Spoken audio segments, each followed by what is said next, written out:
In this video, we're going to talk about technology integration and the 4Cs. And to get started, we're just going to go over how do we make technology integration work. And there's really three components that we have to really pay attention to when we try to use technologies in the classroom. The first thing is, what content are you teaching, right? This may be, something about math, science, social studies, whatever it might be, right? It's the content that students are expected to learn in our classrooms. And then you have to think about, well, how am I going to teach it? Right, that's the second part, all these teaching strategies that we might use, formative assessment strategies we might use. And then you think about what type of technologies do I actually have access to in my school, which now that we are in the middle of a pandemic, a lot of schools have invested heavily in providing students their own device. So there's actually probably a lot of technology access in many of your schools. So let's break this down one by one. So the content, easy way to get started with the content if you're unsure where to start once you have your topic. Look at your content standards. Those are usually pretty useful in determining what it is that students are supposed to know by the end of a grade level in a subject. They're written by experts. They're pretty easy to follow for the most part. So you just pick out which ones you want to focus on in a particular lesson. You could look at your textbook or other curricular resources that you might have.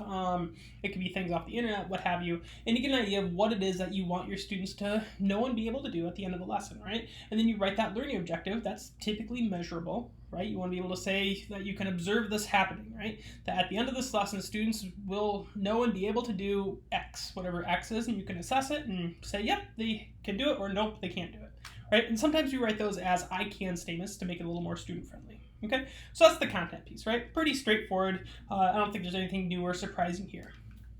The next piece is really the teaching strategies. What do we want this lesson to look like, right? How is it going to start? How is it going to end? And what's everything in between look like, right? So we're looking again at that, like start to finish, what does this lesson look like? And a lot of times we use a gradual release model, right?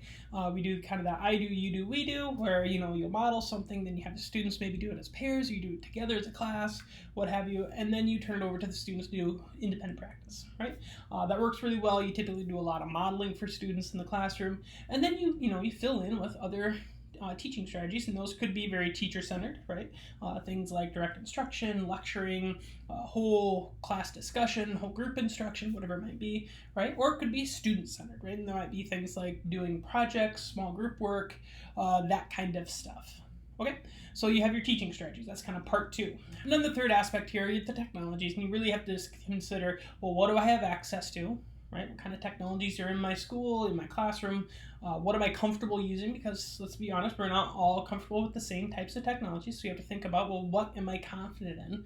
Because if you're not confident in something, then you might not want to use that, at least maybe to start out with. And then you have to think about, well, how can the technology, whatever technology I choose, support my learning objective? Because that's really the goal here, right? You want to use that technology in some way that actually pushes your lesson forward, right? It shouldn't just be an add-on or a tack-on at the end of the lesson. It should be something that actually helps you and your students, achieve greater success in the classroom. Now, what I typically advocate for is the use of authentic uses of technology, right? And that's where we're using technology like we would in the real world. Right? So if you're going to have students do some research, let them research on a laptop or a tablet or something like that. If they're going to make some pictures or something like that, let them take some pictures of whatever the phenomenon is that they're going to be exploring in real life, right? There's all kinds of ways we can use technologies, and I think the best way is to use it modeled off of what we would do, as adults in the real world.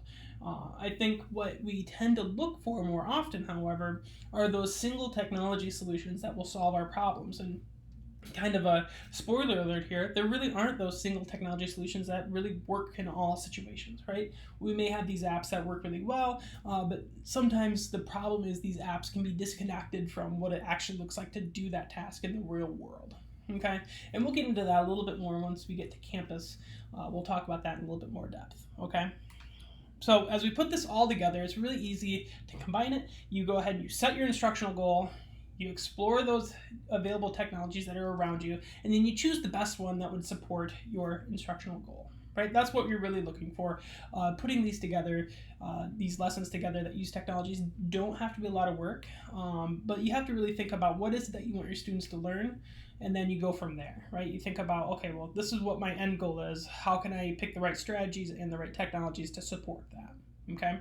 Now, as you get into figuring out, well, what kind of lessons do I want to teach, it's important to understand that not all technology-rich lessons are equal. right? We have lessons that are very student-centered and lessons that are very teacher-centered. And really what we are focusing on here is the type of engagement that we're going to have in the classroom from our students, right? So if we're doing something teacher-centered, so I might be teaching a lesson, maybe I'm using a PowerPoint and I'm lecturing or leading a whole group discussion using, PowerPoint. Right, that's going to be very passive engagement for most students in the classroom. Right, students might speak up a little bit if they're talking. That might be a little bit more active engagement for them. But as a whole class, generally speaking, that's pretty passive. Now, at the opposite end of that spectrum might be something where you're using something called a makey in your computer to do some kind of coding or some interaction with the computer.